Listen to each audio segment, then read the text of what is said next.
तुमचं नाटक सुरू आहे, तुमचे चित्रपट सुरू आहे, तुम्ही लेखन करता, कसा वेळ कसा म्हणजे कसा जमवता असं हे सगळं? नाही नाही, फार वेगवेगळ्या टाईमलाईन्सनं सगळं वेगवेगळं होतं ना, दिसताना सगळं एकत्र दिसतं, त्यामुळे असं वाटतं खूप काम करतोय नाही असं नाही.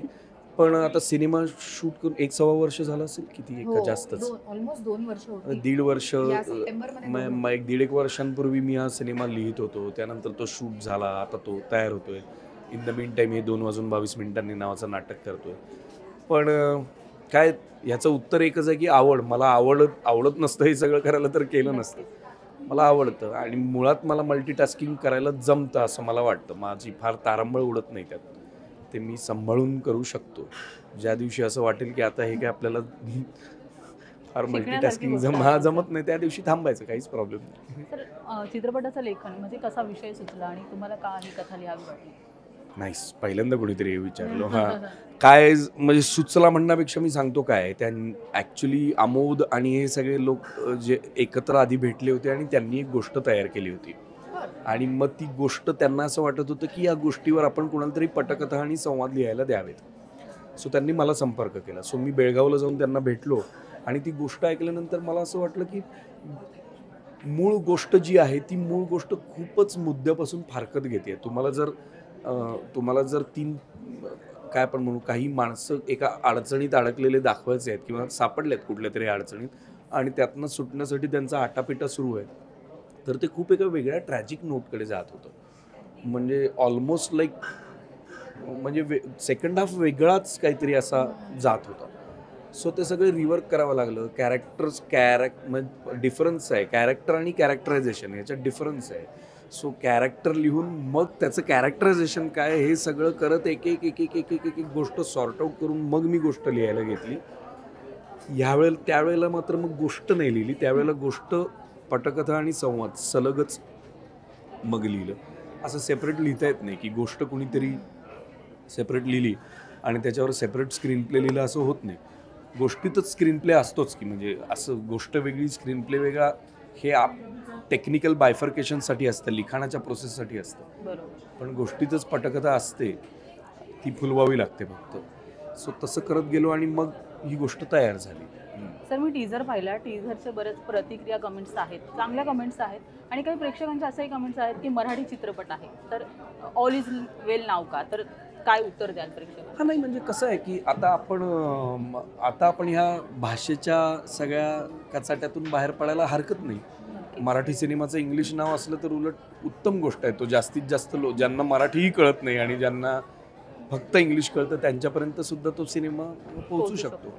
एखाद्या सिनेमाचं टायटल काय असावं आणि एखाद्या सिनेमाचं टायटल काय नसावं ह्याचं मला असं वाटतं की मेकर्सना, चित्रपट निर्माण करणाऱ्यांना तेवढं तरी स्वातंत्र्य दिलं पाहिजे. काहीच हिंदी सिनेमा इंग्लिश नावाने येतो तेव्हा तर कोणी असं म्हणत नाही की तुम्ही ह्याचं नाव हिंदीत का नाही दिलं, किंवा मल्याळम सिनेमा आणि तेलुगू आणि तमिळ सिनेमा जेव्हा इंग्लिश नावामधून येतो तेव्हा तर असं कोणी म्हणत नाही. तर असं काही हे नाही आहे की म्हणजे टाइमपास हा मी लिहिलेला सिनेमा आहे, मग टाइमपास हिंदी शब्द आहे की मराठी शब्द आहे, काही त्याला हे नाहीये. म्हणजे टाइमपास हा काही मराठी शब्द नाहीच आहे. म्हणजे 3 इडियट्स मधलं आमिर खानचं ऑल इज वेल हे आठवतं ना, जे एक इमोशन आहे, त्याच्यामध्ये एक भावना आहे, तर त्याचा काहीतरी गोष्टीशी संबंध आहे म्हणून पण त्याचं टायटल आहे. खरंच या चित्रपटामुळे 2 चित्रपटांचे म्हणजे मी जर या सिनेमाचं नाव सर्व काही सुखात आहे असं समजा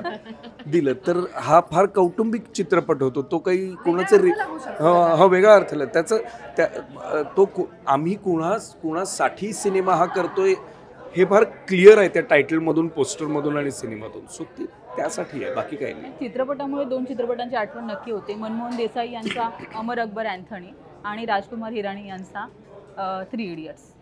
तर काही जुळतंय म्हणजे इथे काही जुळतंय का त्या गोष्टी? त्या 2 मेकर्सचा आणि त्या 2 सिनेमांचा आमच्याशी काही संबंध नाही आहे.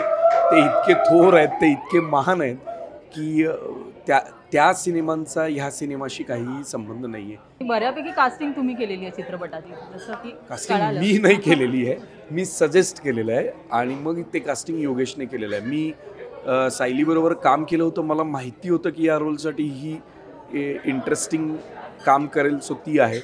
अजय बरोबरचं हे माझं पहिलं काम आहे. मी आणि अजय एकत्र कधीच काम केलेलं नाही, पण मी जेव्हा थिएटर करत होतो आणि मला जेव्हा थिएटरमधलं काहीही कळत नव्हतं तेव्हा मी अजयची फॅब्युलस कामं पाहिलेली आहेत. अगदी आंतरमहाविद्यालयीन स्पर्धेपासून व्यावसायिक नाटकांपर्यंत त्याने फार वेगवेगळ्या रेंजचं वेगवेगळ्या पद्धतीचं काम केलं. त्याने क्षमिताभ नावाचा सिनेमा केला होता अमिताभ बच्चन बरोबर. सो त्याचं काम पाहून मला असं वाटलं अजय मला तुझ्याबरोबर एकदा तरी काम करायचं आहे. सयाजी शिंदेबरोबर माझं हे पहिलं काम आहे. आणि रोहित माझ्या सिनेमात किर काटाकीर नावाचा मी सिनेमा केला होता, त्या सिनेमात तो होता. आणि त्याचं कास्टिंगसुद्धा केवळ तो माझा मित्र आहे म्हणून नाही, तर तिकडे खूप वेगवेगळ्या पद्धतीचे आवाज काढणारा नट अपेक्षित होता. ते मित्र म्हणून नाही तर ते केपेबल आहेत हे काम करण्यासाठी म्हणून त्यांचं कास्टिंग आहे, पण ते आहेत. तुम्ही काय सांगाल तुमच्या भूमिकेबद्दल?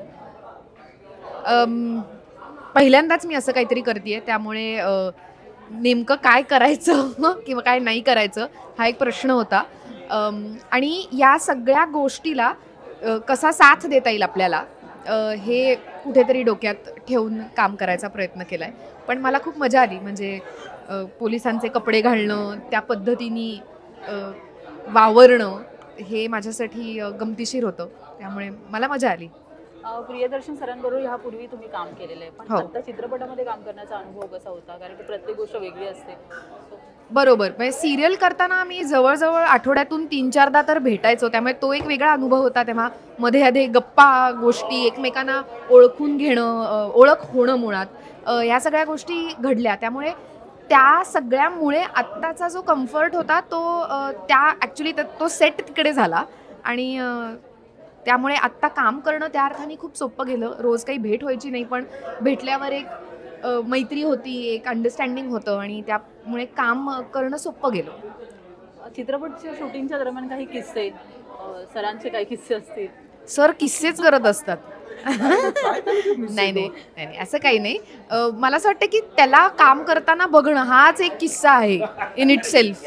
नाही म्हणजे चांगल्या अर्थाने, म्हणजे ज्या पद्धतीने त्याचा जो पटकन इम्प्रॉम्प्टू तो त्याला जे सुचत असताना मला कधी कधी वाटतं की दर्शनच्या डोक्यात नेमकं काय काय चाललंय. म्हणजे मगाशी त्याला कोणीतरी विचारलं की तू स्वतः दिग्दर्शक आहेस, तू लिहितोस पण, तू अभिनय पण करतोस, तर हे सगळं चालू असतं एकत्र डोक्यात. म्हणजे आय एम शुअर की एखादा सीन चालू असताना तुलाही वाटत असतं की हा सीन मी कसा अप्रोच केला असता दिग्दर्शक म्हणून.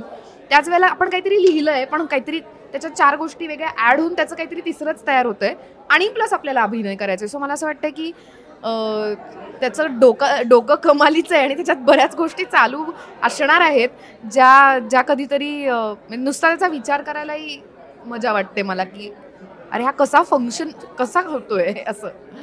दिग्दर्शनही करतात तर तुम्ही काय याच्यामध्ये टिप्स चित्रपटासाठी?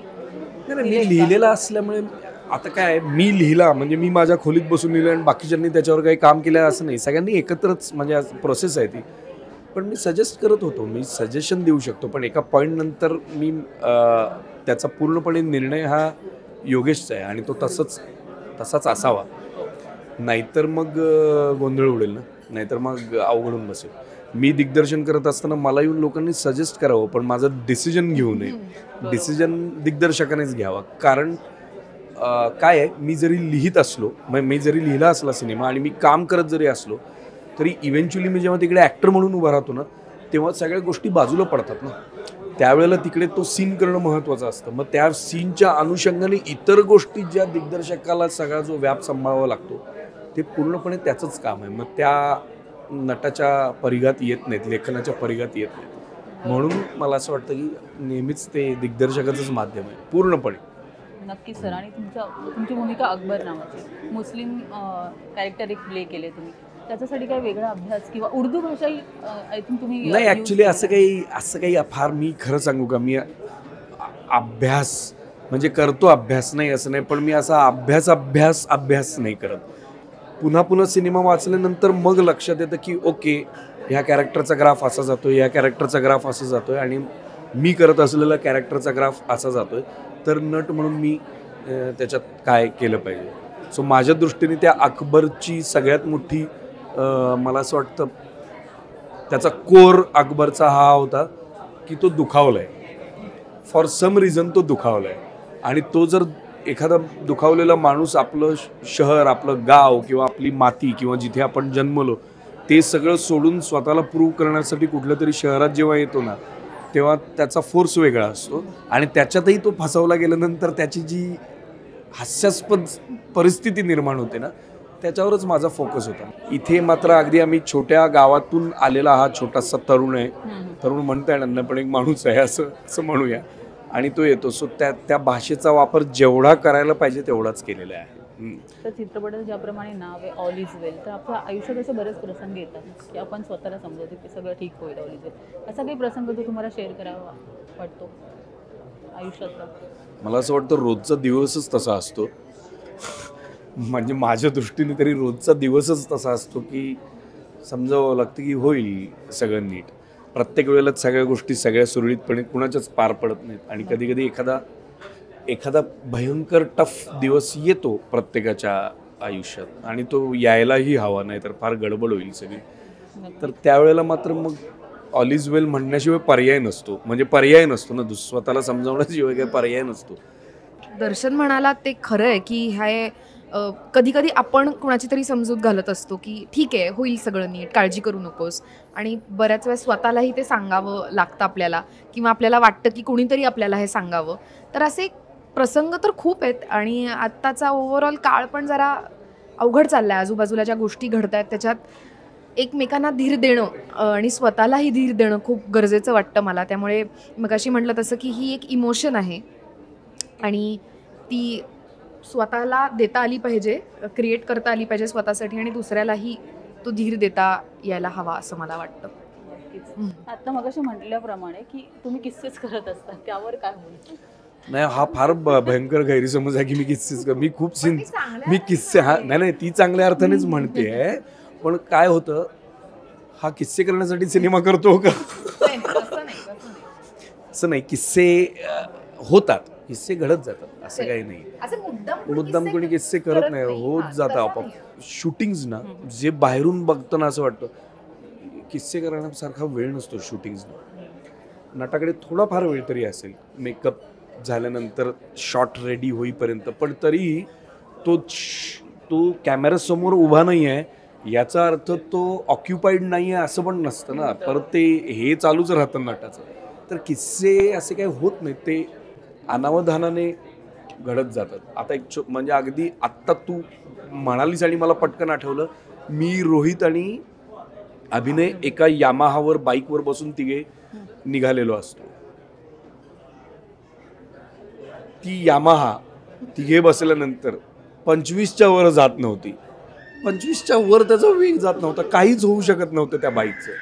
आम्हाला लिटरली टेकच्या आधी लोक लांबून ढकलत आणायचे 10-15 जण, आणि मग तो वेग पकडून आम्ही जायचो पुढे शॉटसाठी. पण आम्हाला कळायचं की धडकी भरायची की जरा इकडे बॅलन्स इकडे तिकडे गेला तर सणसणीत पडू शकतो आम्ही. सो ती रिस्क सुद्धा असते कधी कधी. पडलो नाही आमचं नशीब. 27 जूनला आमचा सिनेमा येतोय ऑल इज वेल. प्लीज थिएटरमध्ये जाऊन बघा आणि तुमच्या प्रतिक्रिया आम्हाला जरूर कळवा. Thank you so much.